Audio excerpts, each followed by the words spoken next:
What's happening, everyone? Welcome to episode 41 of the Road Podcast. One of my favourite episodes for a long time. I had a great guest, I'll go on about that in a minute. But this has been a very, very, very, very interesting week for me. I quit my bloody job with no plan except for to pursue creative arts and use my skills in social media, content creation and marketing. Use those skills to make a living. It's ballsy. I will go into further detail on why and how I'm going to do that. Maybe on my Instagram, if you haven't seen the video I done about it. I'll do some videos discussing it. This isn't the time or the place, but this episode lined up quite nicely with those actions I took as my guest for this episode is the great Jonathan Maloney, a seriously motivational guy, a great coach, a great mentor to some of my good friends. And in fairness, anytime I step in and require any assistance or information or knowledge from the man, he's always there for me, so I much appreciate it. But we had a seriously good chat about everything that can motivate us, how we can be disciplined, where we go wrong in life, our voices, our goods, our bads. Self-development based podcast, very intense, very triggering for some people, I'd imagine, but it was great. It was really good, and we kind of discuss bravery and we discuss risk taking, and all that kind of lines up with the stuff I've done this week, so I just think it lands perfect. We spoke at the very, very early stages of this podcast, maybe episode 5 or 6, over a year ago.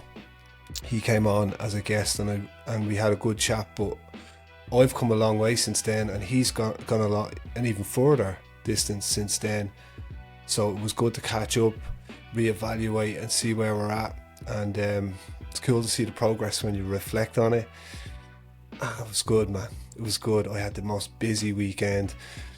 Friday night I drove straight to Dublin to do a video shoot with Drop Tune, and my neck is in bits because of that, because I'm 41 and I can't rock out as easily as I used to, so my neck is sore from snapping it to the tunes. But we got some great footage of a new song we have coming out, so you'll hear more about that soon enough as well, I hope. I have my good friend Richard Lewis on it with us as well, so we had a ball, and me and Richie haven't done any sort of performance beside each other in a long time, so it was good to do that. We were like a little bit rusty at the start, and then we're just, after about 5 minutes I was looking at him like, oh man, it's like we're 20 again. It was cool. So yeah, great fun.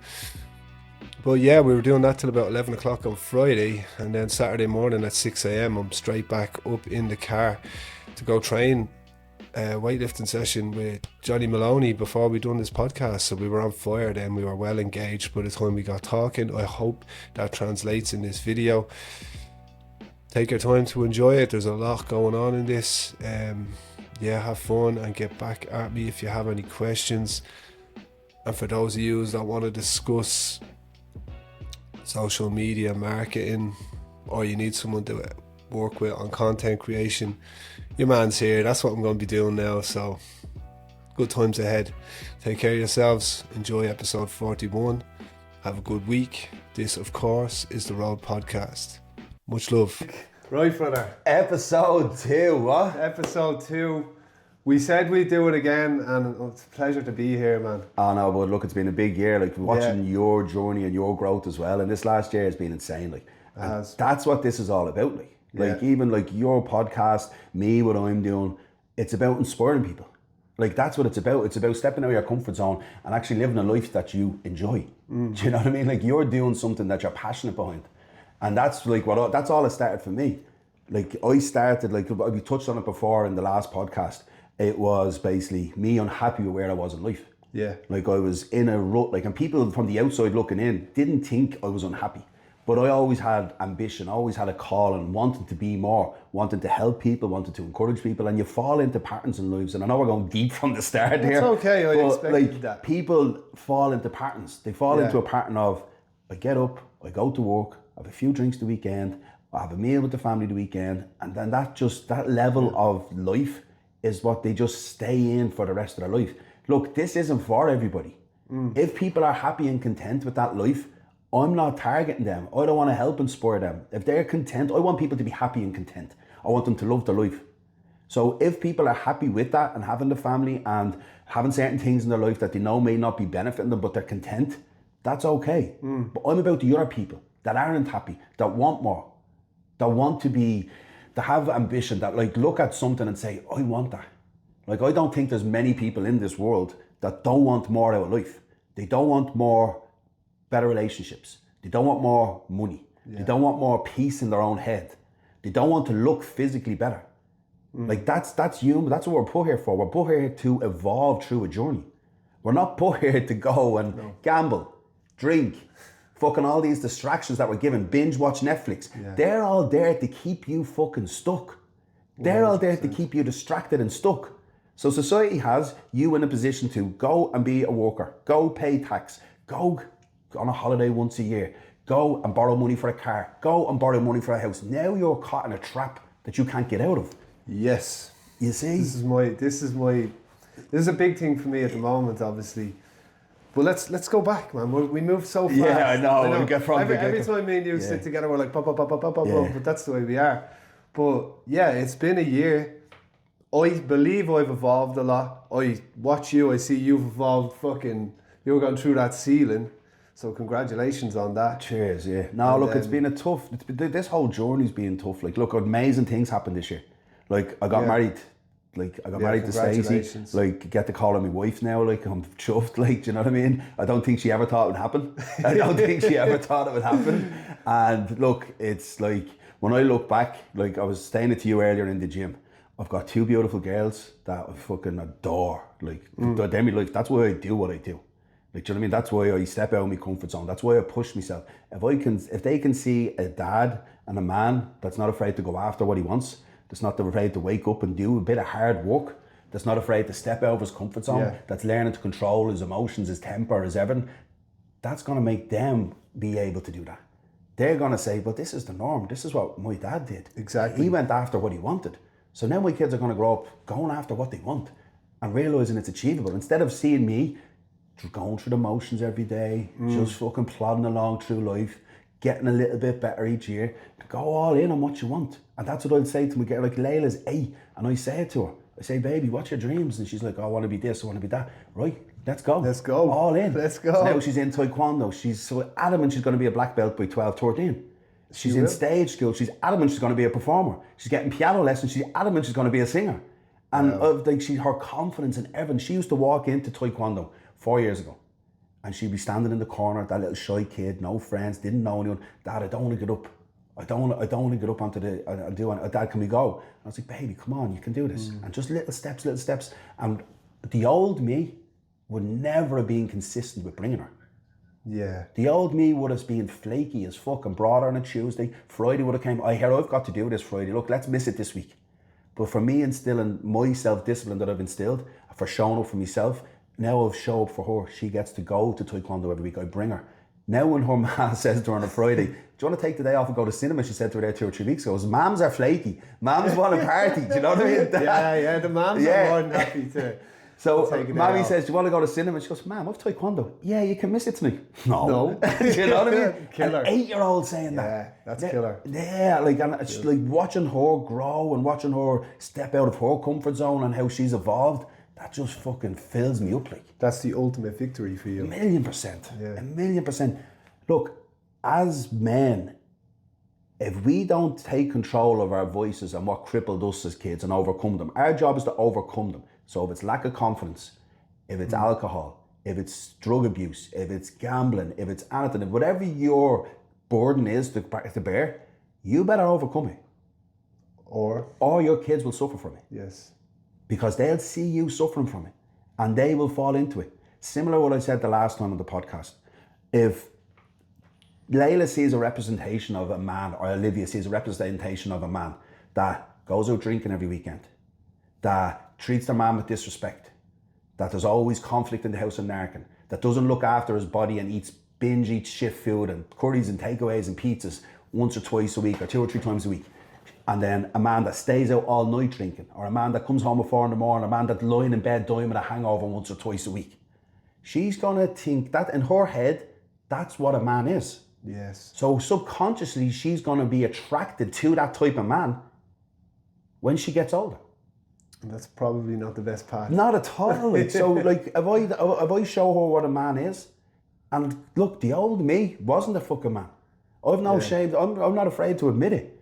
Like, and there's still men out there, and this isn't me trying to trigger anyone or call anyone out, but there's still men out there that are operating on a pattern that they've created from 16, 17, 18, 19, 20. Yes, they might have got a car, they might have gotten a house, they might have gotten married, but they had ambition.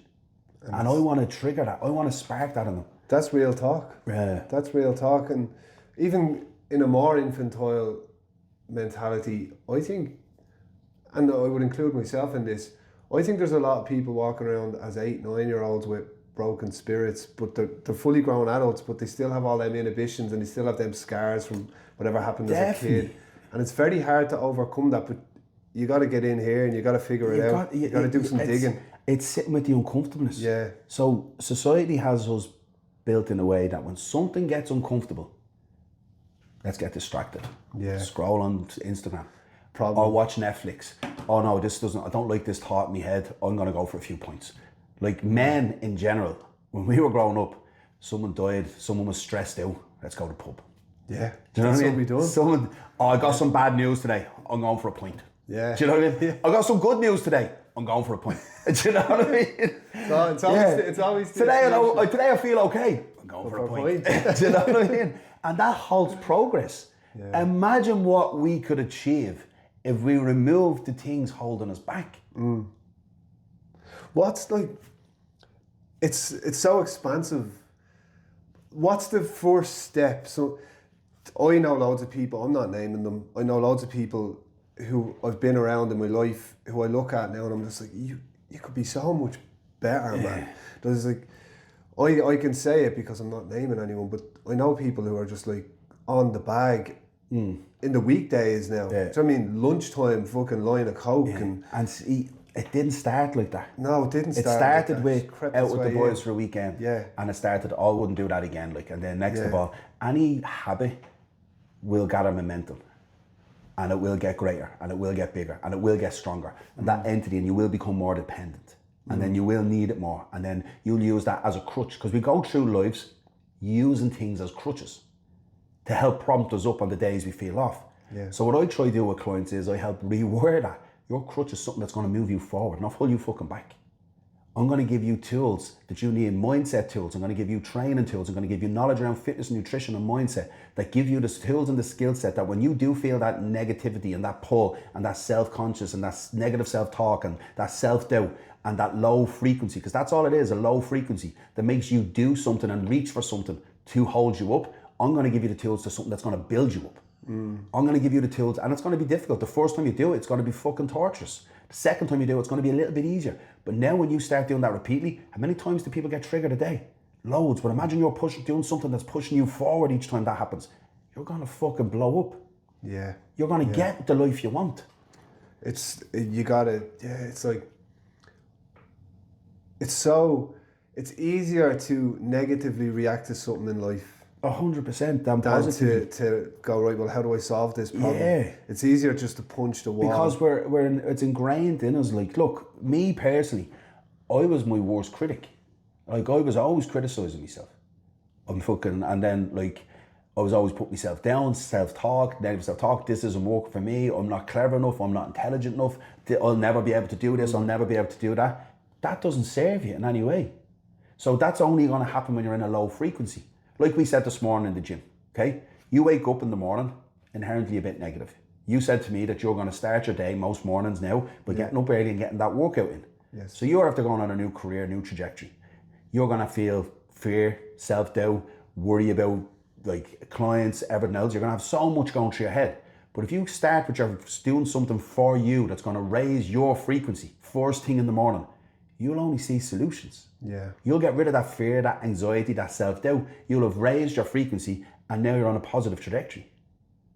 And like even getting to there is hard for people. But it is. Yeah. It is. I mean, I'm more than happy to put my whole life on a table here, and people look at me like I'm brave and I've done this and you're always doing crazy stuff. I'm scared shitless, man. Yeah. Like I do be. Yeah. But I've come to a realisation that I've got one go at this game, so I'd rather just jump off the cliff and see what happens. That's it. You know? And people think everything has to be perfect before they make the move. When I do this course and I learn this, then I'll start. And when I do this, your brain has a job, okay? It's to keep you safe. Keep you safe. It's to keep you safe. It's to keep you from getting jeered, slagged, keep you from getting hurt, to keep you from everything. It's there to conserve your energy. Okay, so that's going to make you not do things. It's going to make you procrastinate. It's going to make you put things off. But when you learn to pivot it and use it as a tool, it can be your best asset. Yeah. And most people don't realise that yet.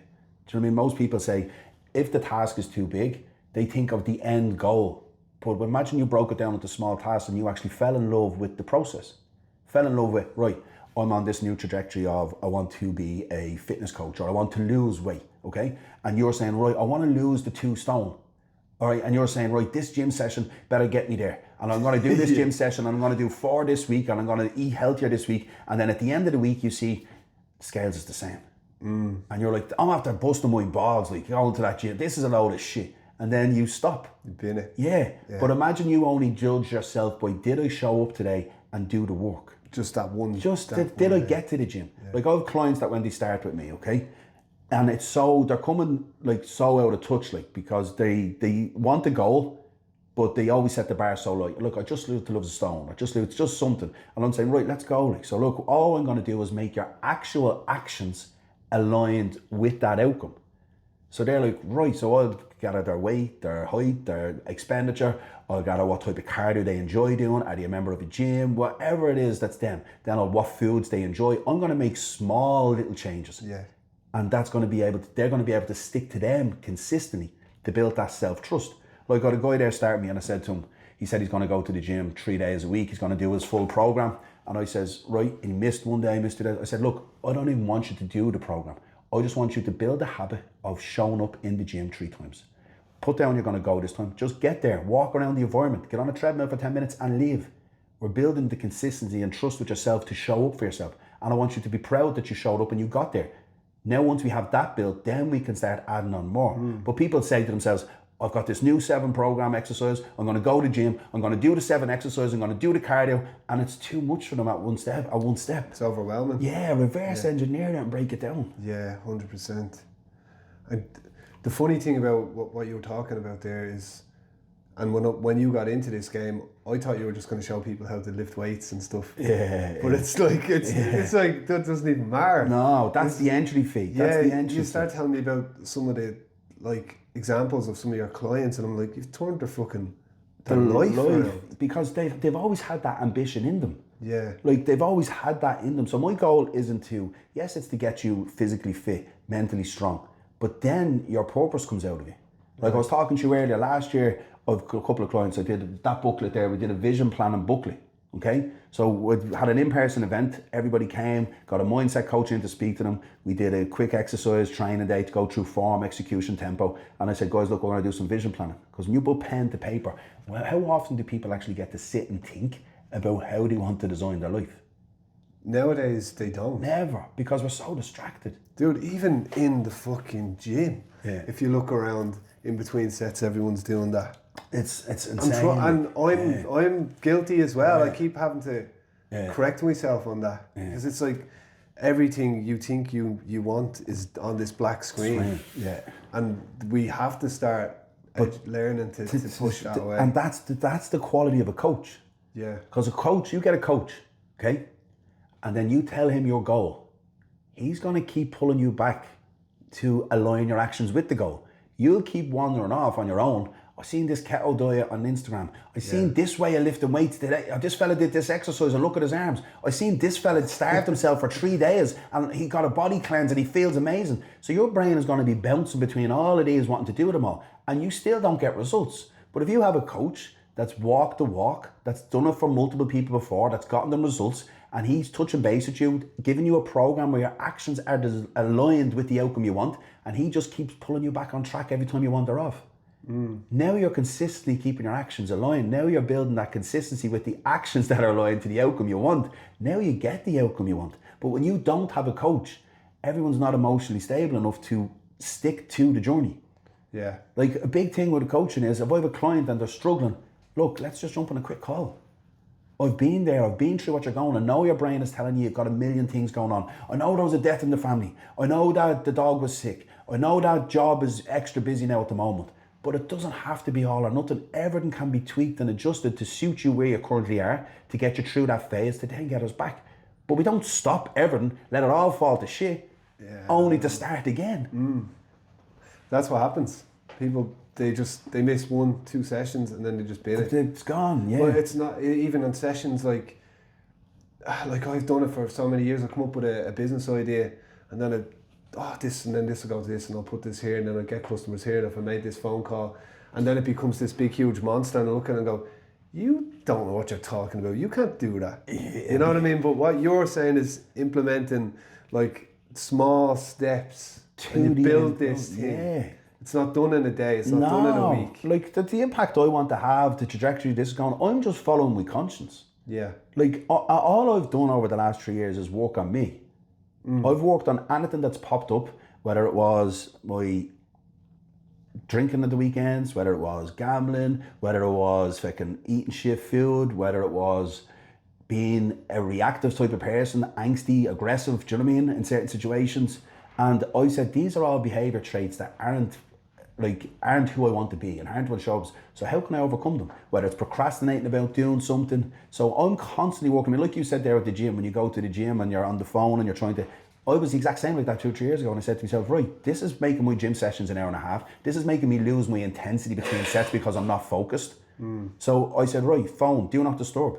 Yeah. Nobody can get me. Not me missus, not me kid, nobody can get me. And I'll use my phone for tracking my reps and sets, timing my thing, and that's it. Nothing else. And then how many times do you get to practice that when you're in the gym? Because you'll get that pull to open up Instagram. You'll get that WhatsApp message you want to open. That's the test to practice that mental resilience, not to give into it. Gotcha. Then you become that person. But everyone doesn't understand. You get the tests every day to be the person you want. Yeah. Do you know? Yeah, it's true. I mean, it's there all the time, isn't it? Yeah. Just start saying, I'm not going to have drinks on Wednesday. I'm not going to put 20 quid on that horse. Just little tiny the little things, because look, gambling for me was massive. I'd spend 50 quid, and I'd lose 50 quid, and the competitive edge in me, that fucking bookies isn't getting that 50 quid. I can still beat that. I'm getting that back. I'd spend $1,000 trying to get 50 back. Do you know what I mean? And then I'd be like, fuck, why didn't I just stop at the 50? Just because it was a habit that I ingrained. And I know we're getting very deep here, and I know we're bouncing around topics, but like I said to you earlier, okay, with gambling, with alcohol, with any type of addiction, you have a high emotional attachment to that. Okay, so when you gamble and lose money, you get a big dopamine hit if you win. Okay, so emotions are like, yes, want more of this, want more of this. If you lose money, you have a high emotional attachment to the frustration, the fucking self-criticism, the negativity associated with it. So with that high emotional attachment, your subconscious brain, okay, will only manifest into your life what you have a high emotional attachment to. So think about it, right? You lose 50 quid, you lose 100 quid, you lose 200 quid, you're beating yourself up, you're like, fuck's sake, like, what did I do that for? Why do you even have that first bet? And you're feeling down about it, you're feeling angsty, you're saying, I'm going for a few points to lead and drown out that feeling and this and that, right? So now your subconscious is going, all right, this is home, this is what he constantly searches for. This is what he likes. This is what he constantly searches for. So your subconscious brain is going to bring things to you to fore to give you more of that. Yeah. So you'll wake up the next day and say, I'm going to stop and I'm not going to do another bet and this and that. You'll get a message off a lad, here's a tip for this or something. You'll be walking past the shop and you go, oh, there's a Paddy Power, because your subconscious is searching for it. It's searching for it. You're not thinking, how is it manifesting? Someone texts me. It's not. It's searching for the message subconsciously. Do you know when you're told not to look for a red car, what do you see? shit ton of red cards. So your subconscious mind is bringing the thing you have a high emotional attachment to into your fruition all the time. Yeah. So imagine then we pivoted that, like I said to you earlier, and you celebrated the wins. And you fucking looked in the mirror and said, I'm so proud of myself today. I fucking stuck to what I said I was going to do. And you rewarded yourself when you got something good. And you brought the family out for a meal, or you did something, and you celebrated with a high emotion attached to it. And it takes practice. What's your subconscious brain going to do? It's going to bring more of that into you. That's something I need to work on. It's going to bring more into it. And it's mental how it happens. Like, it takes practice, but you'll manifest everything you want then. So instead of feeling negative about something and procrastinating and putting something off, that negative frequency isn't going to serve you. So you learn to catch yourself at it. And you say, okay, what one positive thing can I do towards the task I'm putting off? Maybe I could just open my phone and script the piece of content. Or maybe I could just get the idea. Or maybe I could just work on it for 5 minutes and then I'll just put it away. So while you're working on that for 5 minutes, are you still thinking about all those negative things that you were thinking about? They're gone. You can't think of both. Your brain can't process negative and positive or action and positive at the same time. So when you do that 5 minutes, your brain starts firing. Oh, what about this? What about that? You're half an hour in. You're nearly completed. Yeah. I love that feeling. So you're catching yourself. And then you're feeling accomplished. When you're accomplished, you celebrate it. See what I did there? I switched the negative to a positive and I'm achieving what I said I wanted to achieve. And when you celebrate it, your brain's going to go, this is who we are. This is who we want more of. I've had that. I've lived that so many times. Even with music, even now, man. Like, I have a song to write, and it seems like, oh man, that's gonna be so hard to write. I don't know what I want to write about. I don't know how I'm gonna do this chorus. I'm not sure which way I want to approach the verse. I'm not sure about the rhythm. Blah de blah.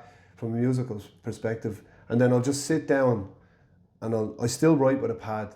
It's just the way I'll always be, and I'll just start writing, and about an hour and a half later I'll look at it and go, the fuck, man, I just done 3/4 of a song. Yeah. And straight after I'm always like, why don't I do this more often? Yeah. But then, like, a week later I can go back to being, oh, that seems so hard. Because you didn't celebrate it. Yes. You forget about the loss, you forget about those little wins so quick, and your brain has a way of making you feel like they're nothing.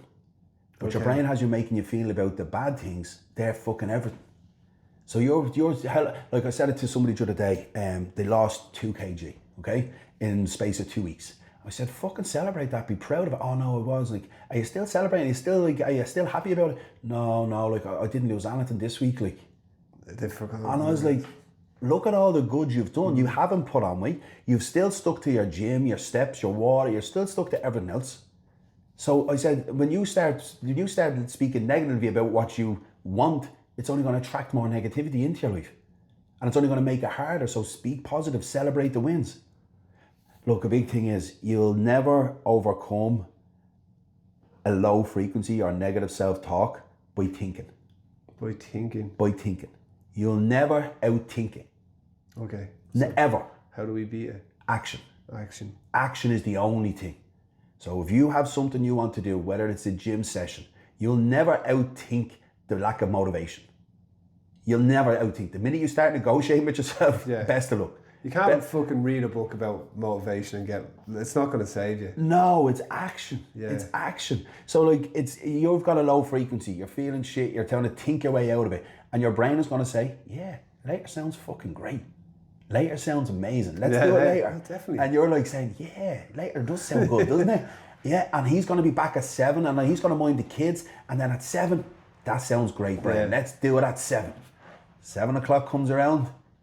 Look, it's wet, it's windy out, and tomorrow morning you'll get up early and you'll get that done then. You'll get up early tomorrow morning and you'll get that done then. So your brain is always negotiating with you, making you feel like it's rationalising thing. Rationalising something with yourself is rational lies. It's lies. You're telling yourself lies. You're telling yourself lies to justify procrastinating and putting it off. And you know you're doing it as well. 100%. Yeah. 100%. So don't try outthink it. Just get it done. Action. Your brain will say, it's going to take so long to get there. We've only got 20 minutes. Get down and hold your word to yourself for those 20 minutes. Do 2 of your exercises. Don't break that trust with yourself. It's a big thing, isn't it? Yeah. It's like, it's all personal development. Yeah. It's all like people understanding why their brain works this way and actually thinking about it.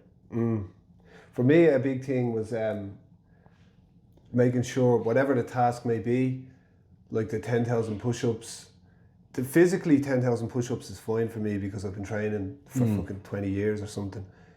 But it was 100 push-ups every day for 100 days. And there was days where I had back injuries, there was days where I was sick, there was days where I was in an airport and I just do them. In the airport, I do them with the fucked up back, I do them in someone's back garden, but I done them every day. Yeah. And do you know what that did? Can you see what that's done for you? I can now. Right now? Yeah. Because you wouldn't have handed in your notice to your job if you wouldn't have done that. Quite possibly. Because you built so much self-trust and self-worth of someone that shows up and holds his word to himself no matter fucking what. By doing some push-ups. By sticking to something. Think about it. Before you started that challenge, you wouldn't have had the confidence. You wouldn't have had the self-belief that you can go and do this. No. It would have taken so much longer, but you set yourself a goal. You fucking held your word to yourself. When it was difficult, when everyone was going against you, you showed up for you. That gave you the confidence and the courage to make big life decisions. I know, and here we are. That's it. Like, it's funny how the stars align. I literally quit my job yesterday, and here we are talking about changing your life. Yeah, it's and crazy. It is, like, because that's like the trajectory you're on, the trajectory I'm on. Like, you're doing your podcast, but all the guests you get on is about evolution, people becoming self-aware, hero stories, people doing extravagant things with their life, people stepping, and everyone's looking for that spark. Like we said earlier in the gym, what's the defining moment that you make it happen?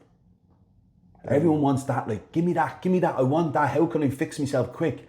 And it's not a quick fix. Like, for me personally, like I said before, I remember I was 40, it was my 40th birthday party, all my friends, all my family were there, and I was getting to the stage where I was getting louder, more obnoxious when I was out, when I was drinking, like, do you know what I mean? I was like, I wanted, like, look, I was nuts, like I wanted, like, when I've seen you in action. Yeah, when I went out, like, and look, my mates that, like, probably don't class me as mates, I class them as still mates, but they, like, I'd want everyone to think it was New Year's Eve when I was out. Yeah. Like, it'd be party like it's New Year's Eve 2000. Do you know what I mean? Like, I'd go out, I'd have to spend a fortune decorating tables, making sure if someone wants to go, get back here, you're not going home and all, here's money, stay and all, come on. And then, like, oh no, but I have to go home. No, you don't, you're with me, come on, you're grand. I'd be going for 2 or 3 points with my dad, and my dad would be there, my brother would be there, they'd be going home at 8 o'clock, and I'd have the intention of going home at 8 o'clock. I'd be on the phone, rounding up 3 people from there, 2 people from there, getting them all to somewhere, going down. Next of all, there's 20 of us all on the session. Like, do you know what I mean? Yeah. And it was just, I loved that. That carnage, that, like, the adrenaline, the buzz, all the lads together, like, the camaraderie of it, do you know what I mean? And then if it ran into the next day and you were still going, the camaraderie of everybody, the few solid soldiers that were still going, do you know what I mean? The camaraderie of 5 years there, all in the doghouse, all just saying fuck everything, and all just being on it. Just all that mattered to us and that moment, who's with you, who's around the table, who's on it. And there wasn't any, like, we weren't talking about, like, oh man, shit, they're fucking up here and things. That didn't even come into our vocabulary. No. It was, this is fucking deadly. Yeah. Let's get a few bets on, a few football matches on. Next of all, you're going, shit, it's 2 days later now. You know what I mean? And then you're like, oh man, and the reality sets in. Yeah. You're like, shit, I have to go home and deal with that. I have to go home and pick up the pieces of this. 100%. Let's keep this going. Fuck going home. Don't want to face that. Yeah. Let's fuck going home. Let's keep it going. And then next of all, you're like, right, look, I do have to go and face this music. I do have to start picking up my life. Like, I've got jobs, I've got fucking this and that. Do you know what I mean? Like, so, and that's the cycle. Look, I know a lot of people in our generation now have grown out of it. But there's other lads, younger lads that are in it, that are probably 20, 30, that are living that life now. And guys, look, one thing I'll say about me, don't let that consume 15, 20 years of your life. Like, I had nobody, like the lads I'd be with, we had nobody in our circle that was talking about stuff like this. Yeah. We had nobody in our circle. Look, yeah, there'd be the lads in the kitchen at 5 in the morning, we'd all be there, I'm going to do this and I've got this great idea and all, I've got this. I was one of them. Do you know what I mean? And nothing happened. 5 years passed, 10 years passed. And that's what happened. I looked around and I was 40. And I said to myself, I'm out of shape, I'm overweight, I said I've fucking got a family that I wasn't a shit dad. I was a good dad when I was there. Every 3 weeks or so I'd go on a drink and it'd be a session. Like, but that wasn't acceptable. And I'd justify it by saying it was acceptable. Yeah. I'd justify it by saying I was a superstar 2 weeks of that month and then gone, and then 2 weeks of that I was gone. But I was never getting to build because I was only building up, pulling it down. Building up, pulling it down. It's a cyclical chaos. Cycle. Yeah. Yeah. And that's like, there's lads out there now, they're addicted to the chaos. I was. The chaos felt like home to me. My subconscious brain was bringing the thing I had a high emotional attachment to. There we go. Into my fruition. Yeah. I was manifesting the life that I wanted to escape because I would beat myself up after it. That's it, I'm done. I'm fucking done. Wait and you see, babe, I'm not going to drink this weekend. I'm going to go flat to the mat train and I'm going to get ripped. I'm going to get shredded. 2 or 3 weeks in, feeling good, feeling fresh. Boom.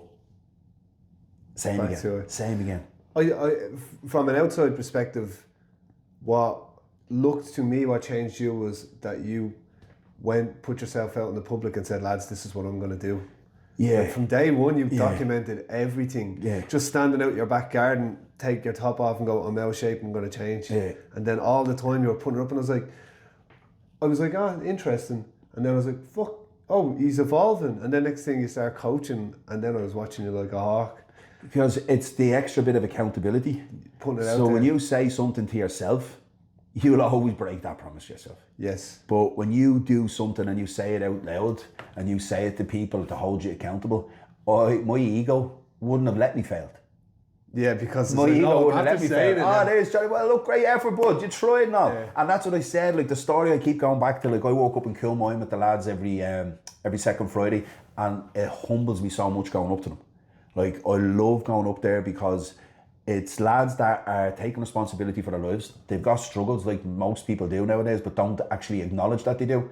And they've gone in there to work on addiction and overcome things in their life that are holding them back. Fair. And when I go in, there's be 20, 30 lads there. I tell them who I am. I tell them what I've done with my life, what I used to be like, the paths I used to walk, and they can relate to me. And then just them having that conversation with them about growth, about involvement, about that you're going to have days where you feel down. You're going to have days where your voice in your head is negative. You're going to have temper tantrums and issues about anger and emotions. Because that's all it is with a lot of men. We've never learned to deal with it. 100%. Never learned to deal with it. We've never given the tools. So when I go into them, it humbles me, and to see them improve and go through their 6 months in there and come out and excel and fucking be more present themselves with themselves, know about so much more. Like the work they do in there, every man should do. Right. The work they brought you in that course, it should be fucking a curriculum in school. It should be in school. It should be in school because it's all inner work. Men are told not to fucking listen to your emotions.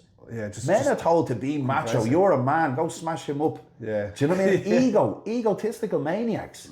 That doesn't serve them. Doesn't serve them. Because any man, any fucking man can throw a punch and throw a tantrum. Yeah. It takes a bigger man to not. It takes a bigger man not to react and to sit in it and process it and sit in the uncomfortableness. It's easy for us to say when you have a row with the missus at home, fuck you, watch this, boom, I'm gone. I'm gone, yeah. Oh yeah, and you're like, I'm going to show you. That's not a man. That's a baby that throws his toys out of a pram that never grew fucking up. Yeah, 100%. That's a baby that didn't get his way when he was a kid, threw a temper tantrum, threw his toys out of a pram till he got what he wanted. So now most men grow up with that same skill set and never evolved.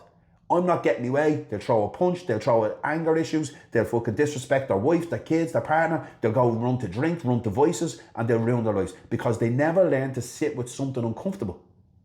They never learn to sit, okay, right, this isn't here to trigger me, this is here for me to just sit in the uncomfortable and process it. Maybe this person is saying this to me because there's some truth to it.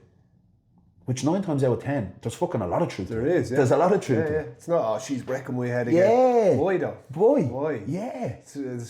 She's not always the villain. No, never. And we don't see it in ourselves, what we're doing. We don't see our behaviours. We don't see the negative stuff we're putting into the family or the household every day. Sometimes we don't see it. Yeah, and that's the evolution of it. Like that's all I've done because I've been able to see. I used to go home and look, life's a mirror. If you're not happy and content with yourself, you're going to project that out. Yes, unfortunately. You're going to project that out. So, for instance, like if I've made a promise to myself, I'm going to get up and go to the gym today, and then I don't, I've broken promise with myself, so I'm beating myself up a bit internally. You're going to project that to people that you come into contact with throughout that day. You're going to have a more negative view on things because you haven't held your word to yourself and you're feeling negative internally, so you're going to project that externally. So when you learn that and you learn those little emotions, like I used to go home and I'd say, like Stacey was saying to me as I was going through my changes, because I'd have an addictive personality, I'd go home and I'd be like, I was so involved in evolution. Like I wanted everything to be proper. I wanted everything to be optimized, everything to be quicker, more efficient. Like I was fucking, I was zen, like, you know what I mean? I was a nightmare to live with. I would imagine you were. I'd imagine you were. To the stage where I'd walk in after being in the office for the day, 5 or 6 in the evening, I'd go home, and it wouldn't be like, hey, how are you? How's the day? Kiss and all, or like, or whatever. It'd be like, right. And because I wasn't where I wanted to be and I didn't get done what I wanted to get done in that day, I was bringing home a bad vibe. Do you know what I mean? In my head, I felt like I had more to do and I wasn't doing enough. So I was going home and I was just saying, yeah, what's the crack? So my mood wouldn't be great. And then I'd be like, not that I'd be saying, where's me fucking dinner or anything like that, but I'd be like, little things I'd be making comments about or saying something about, which is only going to bring a bad vibe in. Do you know what I mean? So it's learning that then, like when you go home now, it's fucking hug, kiss, how's the girls, like give the girls, like they're just full of life and joy. My job is solely to make their life happy. I say to them every day, what's the day going to be? And they're like, Dad, a great day. Do you know what I mean? They wake up and they fucking like, they're so like, they wouldn't have, their trajectory has changed so much from the work that we've done. And it's not just me, Stacey's done work on herself too. Like she's been, like she's gave up alcohol, not that she drank much at all, but she's 3 years after hasn't drank. Same with myself. Do you know what I mean? She's fucking like, she goes to the gym more often, she realises about food more often, she's fucking, like where she's my yin to my yang, like I'd be more like push, where she'd be more playful with the girls, she'd be more like, she's that balance, you know? You need that. And look, she needs to put me in check, like she needs to put me in check. And none of us like being called out on anything.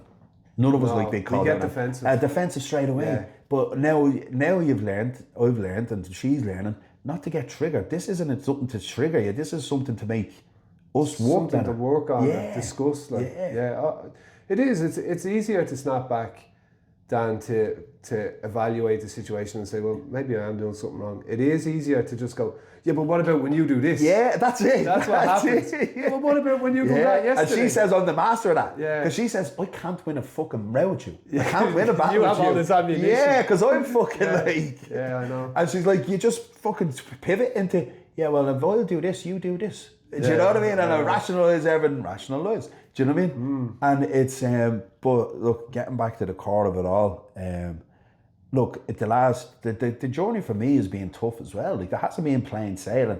Certain bad voices have creeped back in and I've had to take control of them again. Certain, like, traits and behaviour patterns have creeped back in. It's constant work. You know what I mean? It's constant work. It doesn't just happen. Like, you went through a phase where, like, everything I was telling you on social media, being everything and all, and then I started saying to myself, look, do I really want to be on social media as much? And what I realised then was that was me being selfish. Like, that was me being selfish because I didn't want to be showing up all the time, or I didn't want to do what it took to put myself online. I do what I do, not for me. Okay. I do this for people. I do this for other people, to help other people, to inspire other people, to help them step out of their comfort zone, to give them the belief that you can lose the weight and get into shape. You can be a better father, a better husband. You can go after your hopes and dreams if you want a different career. You can do anything you want. Every one of us has greatness inside of us. Yeah, we can all get better. Every one of us has greatness, and it starts with, people think, right, what's the big life hack fix? It starts with you removing the things that's holding you back. So the things that are holding you back are, if you drink alcohol and you regret it, that's holding you back. That's stealing your confidence to put up a post online the next day. If you gamble and it makes you feel in a low frequency and it makes you want to chase that money back and it makes you say, fuck this and go for a point, that's the thing that's holding you back. So everybody wants this great life, but they're holding so fucking dearly onto the life they don't want. Yeah. They want this great life, but they're holding so dearly onto the life they don't want. Which is conditioning, isn't it? Yeah. How does it change? How do people change? Environment. I was going to ask you about that. Like, we'll come to that, but what we were talking about there a moment ago, with the energy and trying to project that positive energy, I'm looking at this from, say, some kid or some lad in his 20s who's in a household or an environment of people that have kind of given up on themselves. And I've seen it where they want to bring you down there with them, even if you try and get out. Yeah. Like, what do you say to a kid like that? Like, how do they... So that's like, and it's like a saying that they always say, it's the crabs in the barrel, like, do you know what I mean? Crabs in the barrel. When crabs are caught, when crabs are caught out at sea and they're put into the barrel, one crab will try crawl his way out, and he'll be getting to the top and nearly there, and the rest of them will pull him back down. The bastards. Right? And he's like, I'm nearly there, right? And the rest of them, no, you're staying down here with us, do you know what I mean? And people, like I said to you earlier, people want to see you do well. They don't want to see you do better than them. And that's an Irish thing, or it's a thing that's conditioned into people. I don't know where it came from. Yeah, and it's not, but I want to see everybody win. Like people that say to me even, why do you want other coaches to be so successful? Why do you give all your knowledge that you've learned and went through all the hardship to learn away for free? Why do you want to tell them and help them? I said, so I want to see everybody win. I don't want to gatekeep anything I've learned. If I can shortcut somebody's fucking journey and make them succeed and make them have a life that they love and they thrive and they become a better person from it and they help have an impact on people, I want to have it all. Yeah. I want them to fucking have it all. It's a natural reaction to think that, like, they're going to take a piece of your pie. Yeah. But there's plenty to go They have their around. own network, and that's a scarcity mindset. That's a scarcity mindset. Yeah. When you operate over a scarcity mindset, you'll always have a cap. When you have an abundant mindset and you realise that if internally you're conscious of saying, give that to people, help people with that, give that to people, give it. And then you'll get rewarded. And anyway, see that giving? That's you having a high emotional attachment to giving something, seeing somebody succeed. Because when somebody succeeds and wins, I feel fucking great. You feel better than when you do it for yourself. I feel great. Yeah. So what's my fucking subconscious mind gonna manifest? More of that. Yeah. That's something I really need to work on. Yeah. Yeah. Like if I've got a client and they're after dropping 10 kg, they're after getting ripped, they're after removing some of the shit that was holding them back in life, and they message me saying, fuck's sake, like this journey has been so amazing to me. It's done so much more than just fitness. My mindset is so much more rock solid. My relationship with my wife is better. I'm a better husband. I'm a better father. It's just had such an impact on me. When someone says that to me, I fill up like, I'm like, and I'm not proud of me. I'm proud of fucking them. Yeah. I'm like, fucking, I love it. Because they did the work. And I'm so proud of them, and I actually feel it, and I celebrate it with them, and I'm fucking buzzing for them. And I'm saying, like, this is amazing, and this is you, and you should be so proud, and you should be so fucking over the moon with yourself. And then when I'm fucking feeling that, your subconscious brain is going, hang on a second. This is a high emotional attachment to something. This is what he wants. So then subconsciously, I'm going to manifest more of bringing those people into my life to help, getting them the outcome they want. And then that means naturally your business grows, naturally your impact on people grows. That would have seemed like a fictional perspective to me about 4 years ago. But I've seen, like, I mean, I'm lucky enough now to be hanging around with, like, KD Coach all the time because we live close and we're friends anyway. And I keep telling people, that dude is dragging, I use the term dragging because I be creating my own resistance, but he is dragging me up so fast because you've turned him into a monster, man. It's the environment though, and it's having somebody supporting you. Like when you've got somebody supporting you and someone keeping you aligned with that North Star, and then you realised your environment, you want more of that. So you're attracted to spending more time, to having these higher conversations. You and Keith, the conversations you would have been having 3-4 years ago, wouldn't have been happening like this. It wasn't. It was 4 a.m. Yeah, do you know what I mean? False promises to ourselves. No, we will do this. Yeah. We will do that. And you know, you're not going to do shit. No. You're not going to do shit. Keith worked on fucking did unbelievable work on himself. Like removing the voices, incredible. That's hard. Like, and had his ups and downs, had his fallbacks, but got back on the horse, got himself ripped, got himself into fucking amazing shape, worked on his mindset, worked on everything. He was just given a blueprint and followed it. And it's like what I said to you earlier. People are given a blueprint and they'll put their own spin on it. Don't fucking, if you've signed up with a coach or a mentor or somebody, don't fucking outthink doing the work. Just fucking do what you're being told to do and you'll achieve the outcome. You're gone to that person because you didn't know what to fucking do. So why do you are you questioning it? Yeah. Just do it. Don't put your own spin on it. Well, I might try this and I feel like this today. If you want the exact outcome, follow it. And that's all Keith's done, like with his mindset, with his fucking physique, with everything. Like, and then now he's having an impact on you.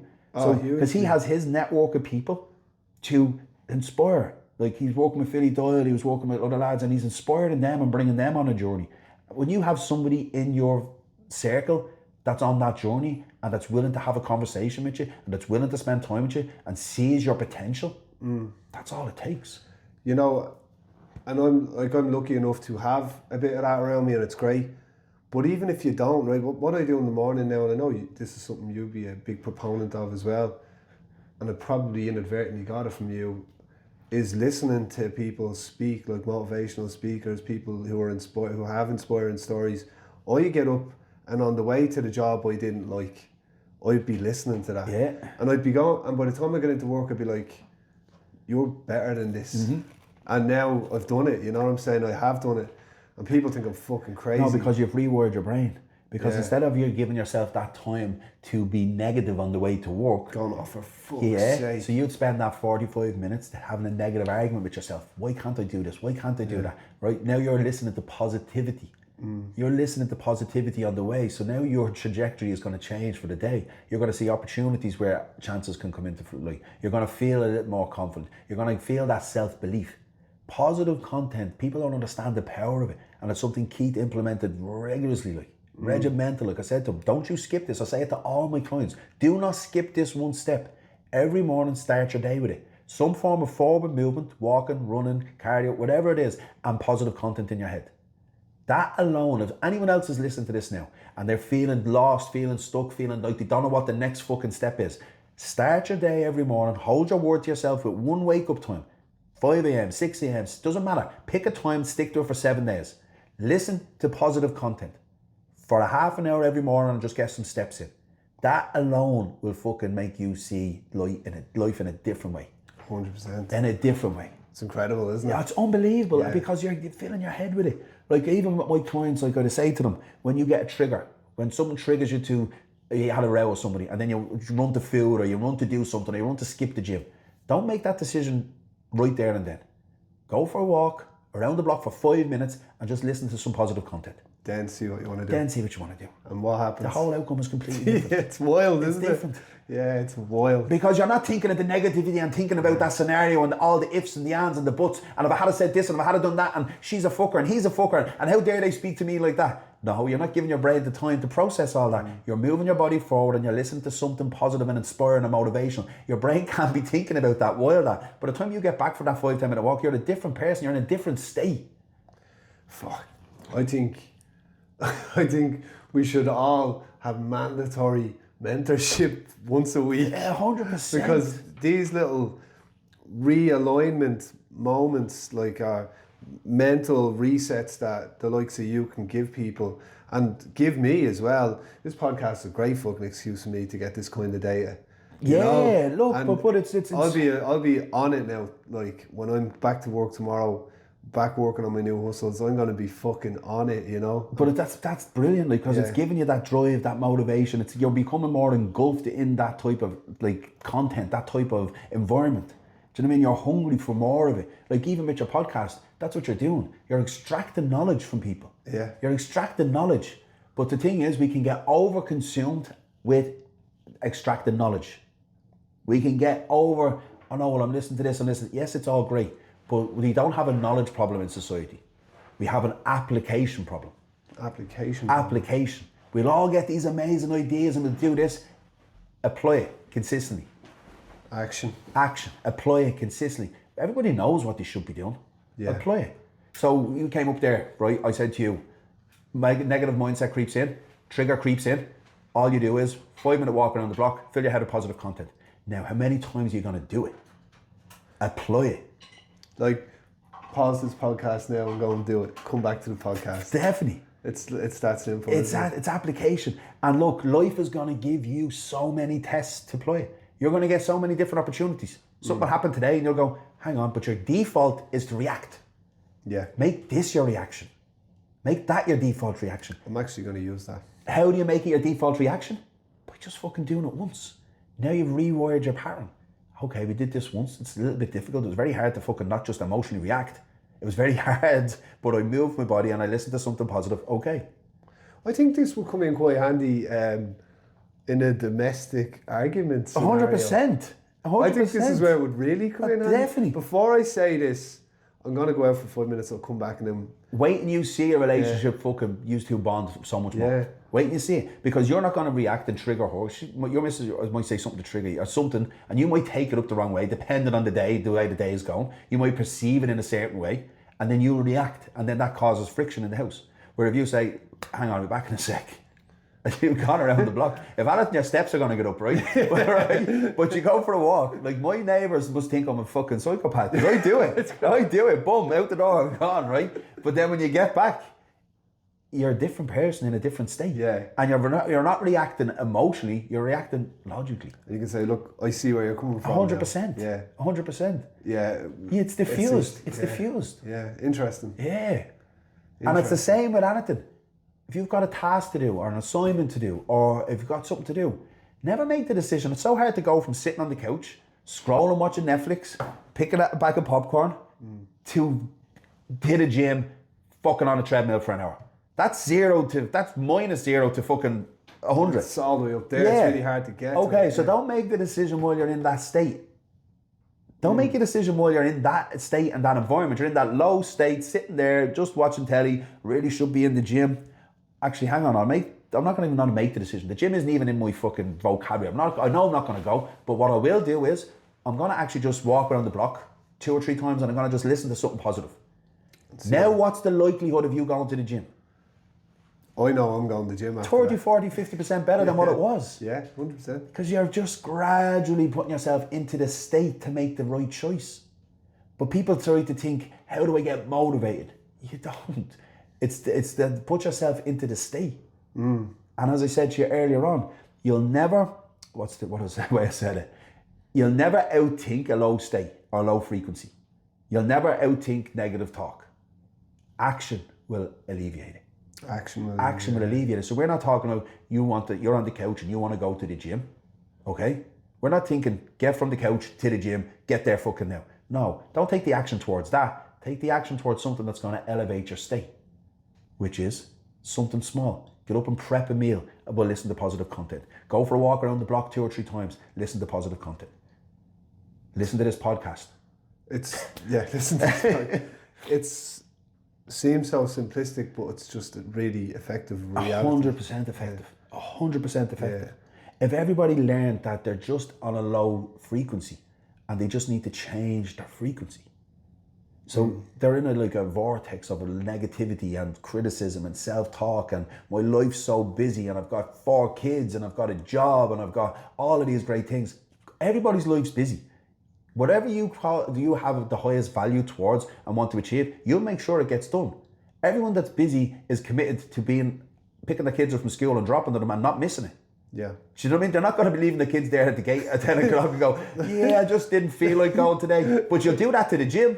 You just will. Didn't feel like going, well, I just didn't feel like picking up little Johnny today. He'd be grand, he's 4, he knows his way home. Do you know what I mean? So you have a high value of showing up for your kids and collecting them and dropping them because society expects it of you. And if you're not fucking there, your kids are going to take it off you. Do you know what I mean? So if you use that, I really want this gym thing to work. I really want to get into shape. Hold yourself to that standard with that. But this is the thing people don't think about, and I often say to people, how long do you want to be around for your fucking kids? Yeah. Well, then you need to start taking care of yourself as well. Because you can't just sit around and eat shit all day, get really fucked up, sick and unhealthy. Your kids might see you for 10 less years. Yeah, 100%. You got to think about that as well. That's the and engine. the grandkids and everything, unless you won't be able to play with them. And look, that's a big thing that I'm about, longevity, doing things that are going to prolong my life. Look, removing alcohol is going to prolong my life. Removing gambling is going to prolong my life. Removing fucking anything that causes massive stress is going to prolong my life. Then getting fit or stronger, healthier. Like my girls, they say to me, look, girls, what's my job? And they're like, to be fit and to strong and to protect us. Do you know what I mean? That's it. To protect us. Yeah, to be fit and strong and protect us. That's it. Like I said to Olivia the other morning, messing with her, I said, babe, like, she's 4, okay? And I said, babe, my brain is just saying to me today not to go to the gym. It's just saying take the day off and all. Like, she's like, Dad, just tell it to go. You get to tell it. You get to control it. Just tell it to go. She's 4. And I says, what? She goes, yeah, Dad, I do that for my breakfast. Do you know what I mean? My brain is like, I don't eat all this breakfast, or I don't eat me breakfast, and I just tell it.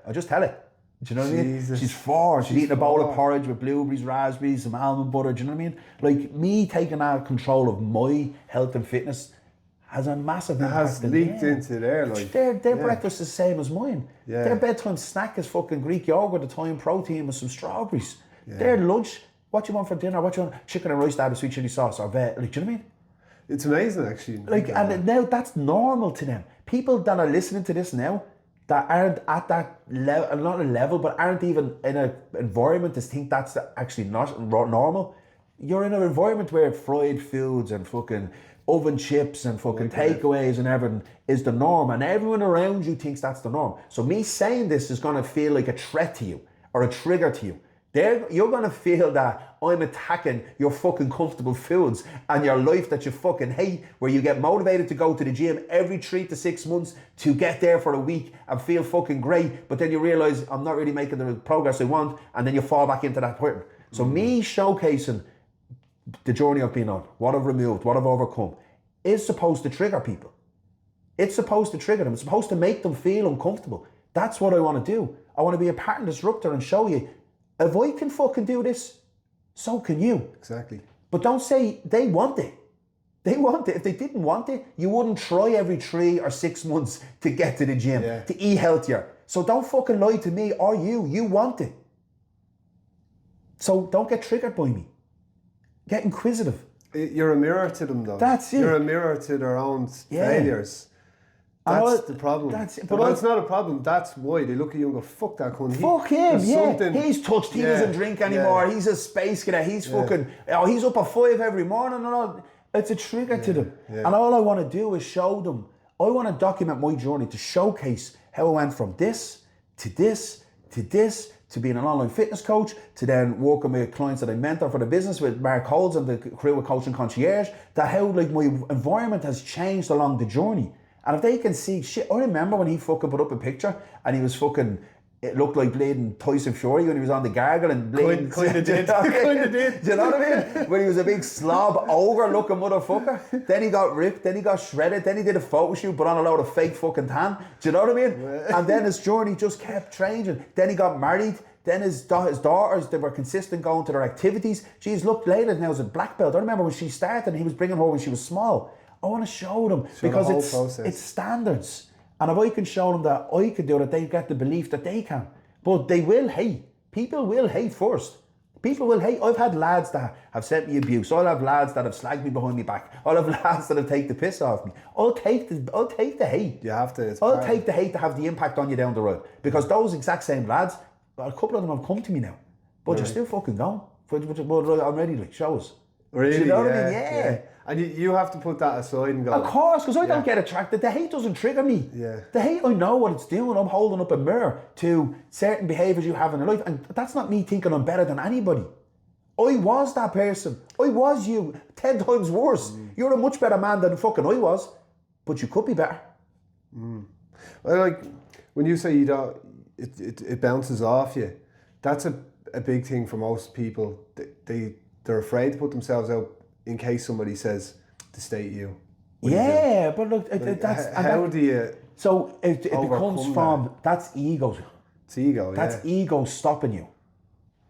So that's your fear of someone judging you, stopping you. It's your brain self-preservation. That becomes the primary decision maker. So how I do it is, this isn't for me. This piece of content I put out isn't for me. This is for somebody that's stuck, somebody that needs a bit of inspiration, a bit of motivation, somebody that this message will resonate with and might give them that spark today to do something or not do something. Yeah. It's not for me. And that removes the fear of criticism, the fear of judgment, because I'll take it. Like, I put out a post there a couple of weeks ago, and it was Stephen's Day, I think. I was out running and I was saying this. I had about 5 lads give me abuse. You want to do more cardio, you're out of breath there, you fat baldy cunt, this and that, right? Give me dogs abuse. But I'll pivot that conversation I've had lads sign up with me from starting giving me abuse. Really? I've had lads sign up with me because I'll say, mate, fuck's sake, I'm trying here, but give me a break, like, will you? And I'll say, no, you're all right, the card has been slagged. I'll agree with them, I'll slag myself a bit, I'll put myself there, like, do you know what I mean? I'll meet them on their terms. Yeah. And then I'll pivot the me jumping back in and saying, fuck you, dude, that doesn't do anybody any good. No. That person that said that, or made that comment, or thought that thought about me, is triggered by it. They actually want it. So their initial reaction, without being emotionally stable, is to slate it and slag it and like, do you know what I mean? Because it's triggering something in them. Yeah, I've been there. I've been that person. We all have. We all have, yeah. I've been that person with music and going, the fuck, why does he have more fucking listeners than me? His shit is shy. Yeah. Well, maybe he fucking worked harder than me. Maybe he just did work harder than me. And that's a big thing. Like, if you get on a trajectory of, look, gossiping, negative self-talk, like putting other people down, it doesn't serve you. It's only giving you a high emotional attachment to that, and that's what you're going to attract. It's the same. It's something I've had to work on. I want everybody to win. I want lads that abuse me to win. I want lads that give me death threats to win. I want lads that I want everyone to win in life, to be happy, to be content, and achieve everything they want. Good for you, bro. It does, like, even if I'm in competition, there's fucking loads of coaches in Blanchardstown. They're all great in their own way. They're all on their own journey. I want them all to succeed. If I see them put up, they got a couple of clients on board, see them put up that they fucking had a transformation, that had an impact on somebody, they're having a positive impact on people. I want them all to win. Yeah. They're only doing good. It's just, it's a bit wild for the average kind of perspective, because you're like, but that could have been your business. But I get you, man. I was that person. That could have been me and all, like, you know what I mean? But it's not. That person's having an impact, and that person is doing something that's gonna have an impact on that person's lives, that person's family, that person. So that's bigger than you. Yeah. Yeah. And when you think like that, then everything will evolve naturally, and you'll attract everything you want. It's fucked up. It is. It's mad. No, it is because, fucked up. and I think the world in general, like men, like, look, I'd like to think everyone's becoming a bit more awoke, a bit more aware of things. A bit more like it's like the world is changing, like, and we're in for a tough time, like rapidly with AI taking over. And I'm not going to go down a rabbit hole with it, like. I love this subject. The disruption that's going to cause. Okay, if a man isn't mentally resilient and mentally strong to be able to deal with shit life's going to throw at him, he hasn't got a hope in hell. With AI, AI is going to disrupt the job market massively. Like massively. Like, I mean, there's going to be massive job losses. And like, with like the skill sets I learned from gambling, from partying, from ruining my life all the time. That was a skill set, but it was because it was mental resilience. Because I never got down so deep and look, believe me, I've fucking ruined my life millions of times. I was 21 and I had a pub in town.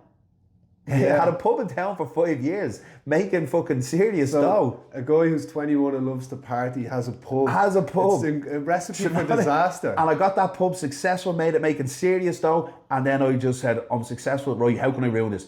6 years later, that pub was gone.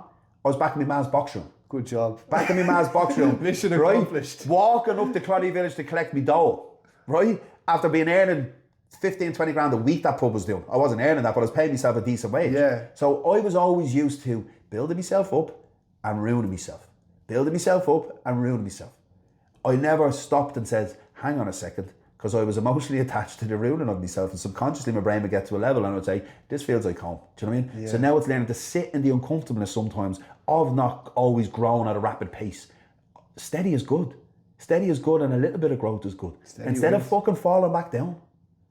And so, like, the skill set I learned and the mental resilience of winning big money, losing big money, always getting back up and fighting back, always making sure there was food on the table, there was always making sure bills are paid, always, that resilience, that mental toughness came from all of that. So that's how I was able to pivot it all into something positive. Wouldn't recommend everybody to No, don't take my journey. That's what I'm here. I'm here to fucking stop people making that mistake. I'm here to see all the fucking mistakes I made them so you don't have to make them. Yeah. I wasted 10, 15 years of my life partying, living that life, being a Jack the Lad, being fucking a boyo with all the lads, thinking I was a G. I made all those mistakes, and I'd wasted 15 years of my life doing it.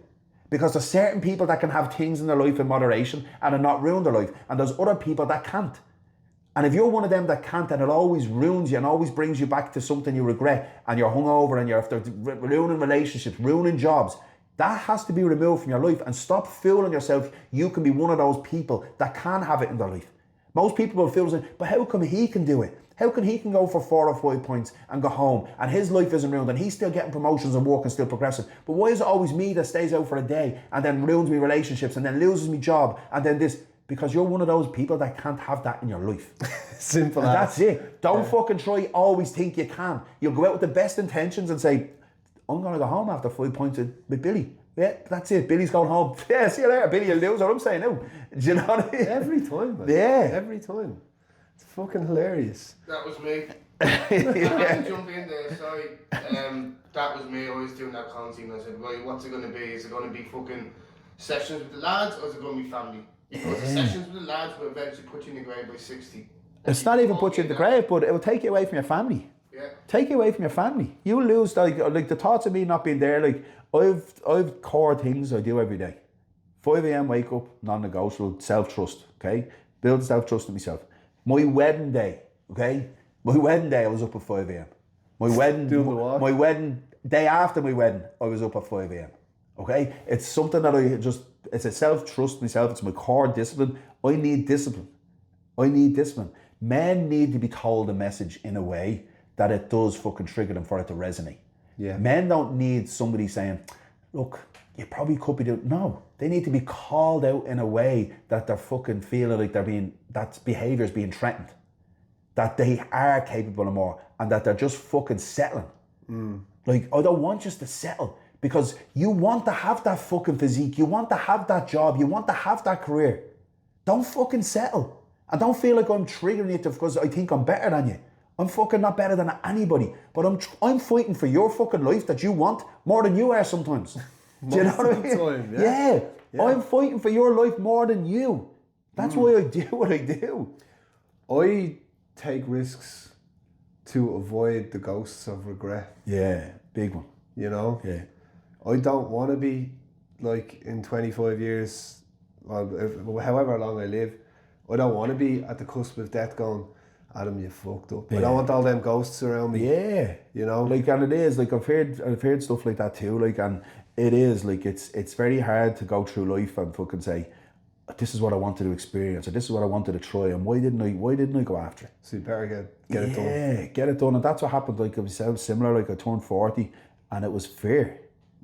It was fear of, like, shit, when I was 40, I wanted to be so much more. I wanted to have an impact. I've always wanted to work with people, help people, inspire people, motivate people. I've always wanted to see people do well. And then the paths just aligned.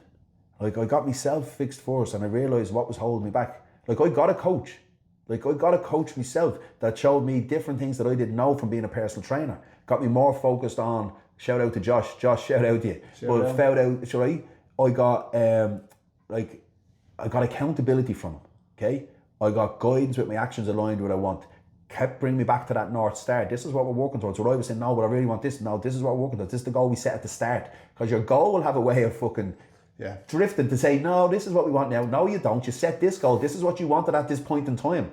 So then we kept working to that. But then in the process of doing that, then I said, no, look, there's things holding me back here. Alcohol, I can't have it because my motivation is gone when I do have it. Right, removed it. Then gambling. If I lost 200 quid on a bet, I wouldn't have the motivation to go up and go to the gym because I'd be beating myself up. For 2 days. Beating myself up. Yeah. So then that had to go. So then I was constantly just working on myself. Anything that was bringing me negativity, anything that I regretted, I was stripping away. And that's how I was able to go from the trajectory of where I was to where I am.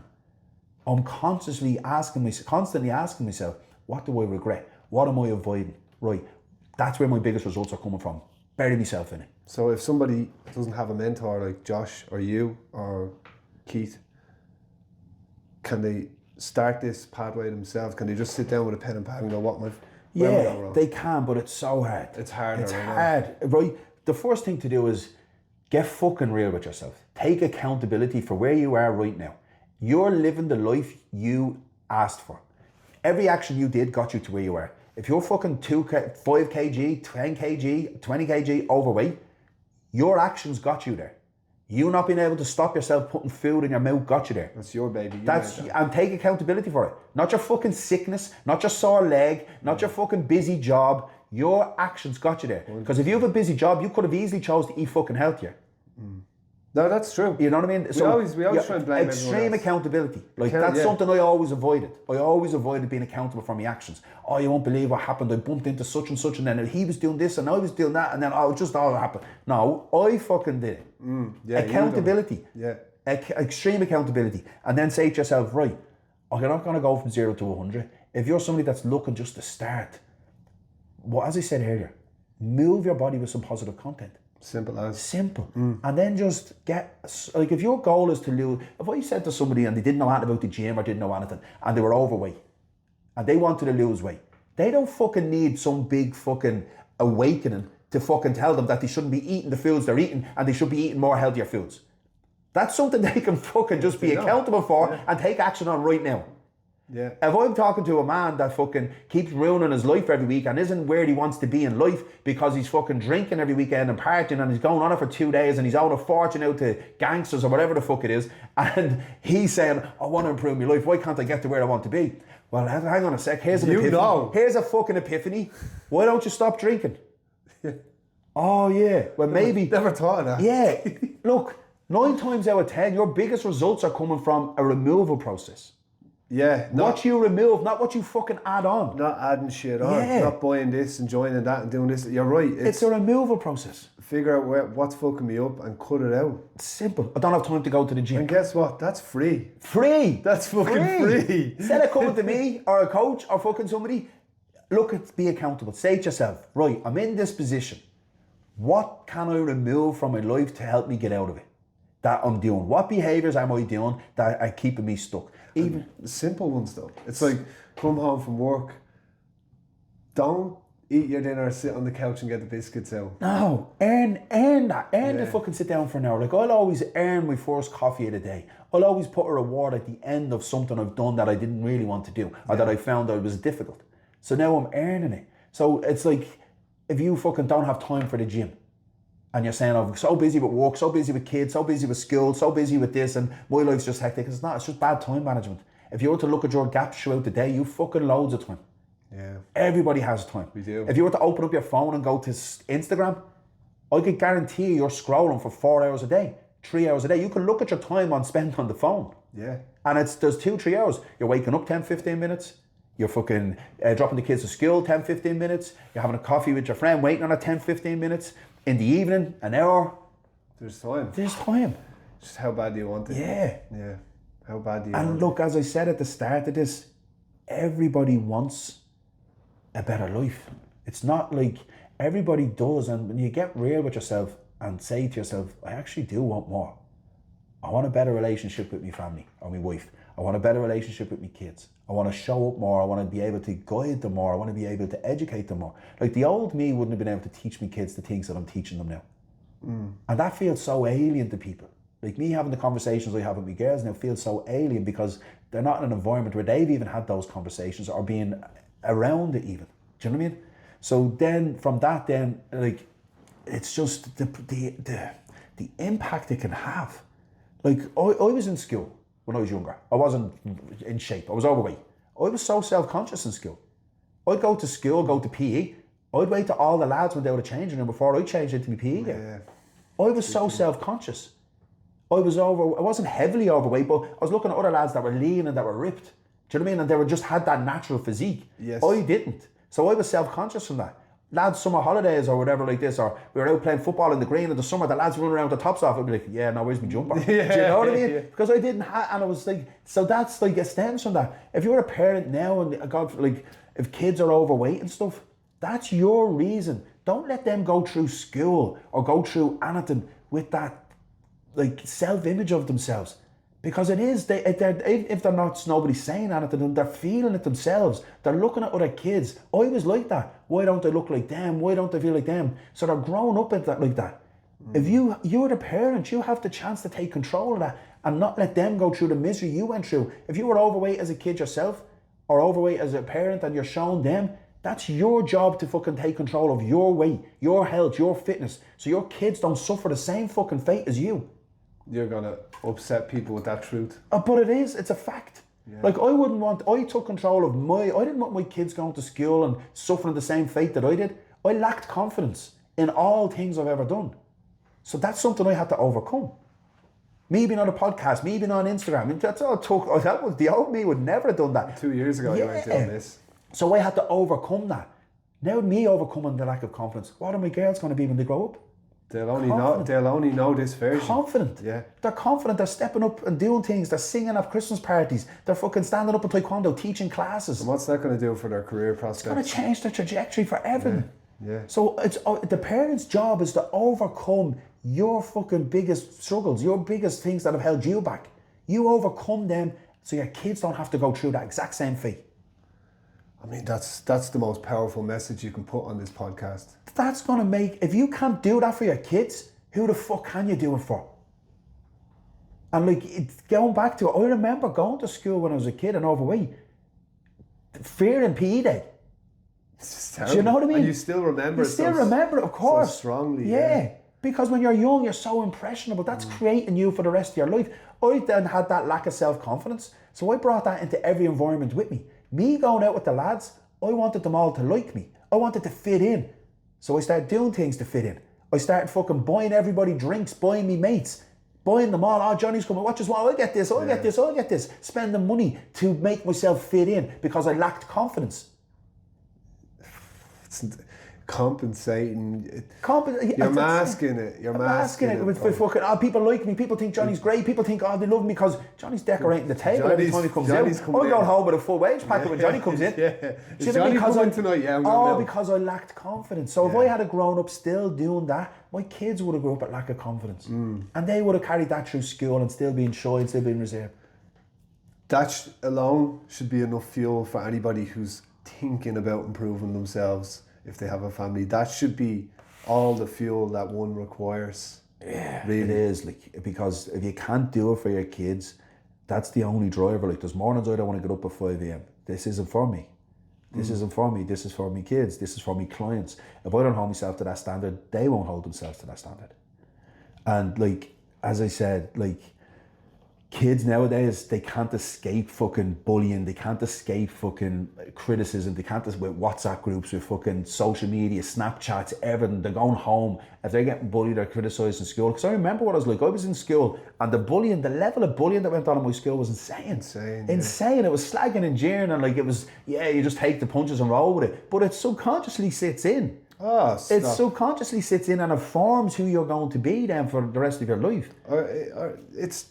When you're a kid like that and you're still trying to learn who you are. Yeah. And the only thing that sticks with you is all that, the bullying and the abuse. That's the thing that sticks with you. And all that it does is your head gets lower. And you get you're so impressionable at that age because you're trying to figure out who you are. But as you said now, it's a 24/7 now. Yeah, there's no escaping it. So it's twice as dangerous now. Like, that's what I mean. If I was going to school and I was still, like, when I was over, like, and I wasn't heavily overweight, like, I'm not fucking, but I was self-conscious. I was self-conscious of my image. That was your Achilles heel. That was it. Like, certain times I was self-conscious. And, like, for me overcoming that, and look, I didn't take action until I was fucking later in life, till I started removing the things that held me back. So the things that were holding me back were the voices, and they were distracting me. When I removed the distractions, I was able to think clearly and say, hang on a sec, anything I do is so impressionable in these two. Kids won't do what you tell them to do. They'll do what they see. They'll do what they see. So if they see you, it'll become the norm. If they see you look after your body, if they see you have a good relationship with your husband or your wife, they'll say this is the norm, and that's what they'll attract into their life, and that's what they'll take as the blueprint for their life. But if they see you out drinking and partying every weekend and dying with a fucking hangover and ordering Domino's and ordering a curry, and they see you 4 or 5 or 6 kg overweight, and they see you just fucking then ordering a curry on the Sunday to get rid of that hangover again, and then they see you going through life and moaning about money and moaning about this and moaning about that, you're setting them up for that fucking exact life. That's the template you've built. That's setting them up for the exact life. It's fucking deep, but it's true. Yeah.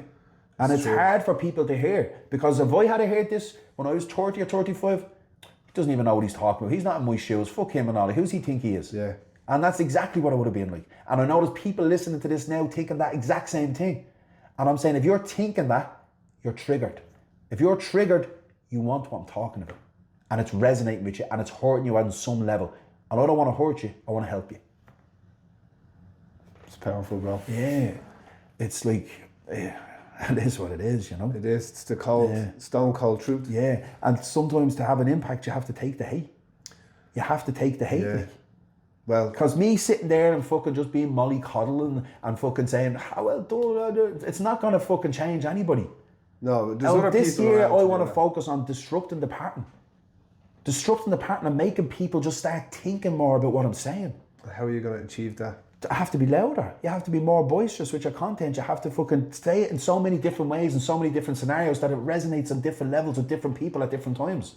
So if I say it towards a man, if I say it towards, and it's not fucking calling out, I fucking love men. I want to see men win. I want to see fucking every single man win. Like, it's not that I fucking hate them, I love them, I hate their habits. Do you know what I mean? Yeah. And that's not a gay thing. No, there's nothing against gays either. I love men. I love women too. I know. No, I get you. I totally understand. And you did tell me you're going to build a YouTube. Yeah, I wanted to focus on doing some more long form content. So like once a month I'm going to make a commitment. So guys, I've set it on social media now, so I have to. But gotta do it. based around like where I was to where I got to, how I overcame it, and break down the intricacies, I can't even say that word, break down all the little steps. There's layers to everything. So I feel if people can get the blueprint exactly, like the little tidbits, the little ticks, because that's what everybody wants. And then a little form of accountability. It's just a little bit of accountability. Like saying something to yourself, say it to social media. Jump onto social media, like you fucking did. You jumped onto social media yesterday and did a video and says, guys, tune in for the journey. Yeah. I'm going to be a content creator for people. I'm going to help market their business because I want to help them win. And this is a skill set I've learned. And I've realized that this is so valuable for other people. So you want to help other people grow their business by making them more aware about their social presence. That's the game plan, bro. Do you know what I mean?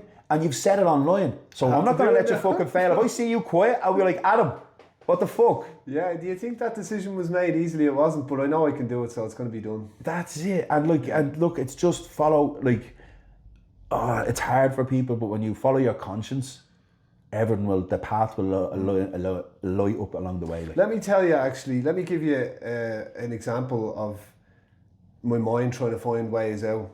Yeah. So this voice has been in my head for a while now, but it's been faint. This voice of you can do better, you don't need to do this anymore, you've got ideas, start doing it. And they were there, I was like, oh, maybe in a few months. And then in the last few weeks, the voice has just gotten louder and louder until a couple of days ago, the voice was like, Adam, just fucking do it. Yeah. And I was like, oh, but wait, will I wait for one more month's paycheck?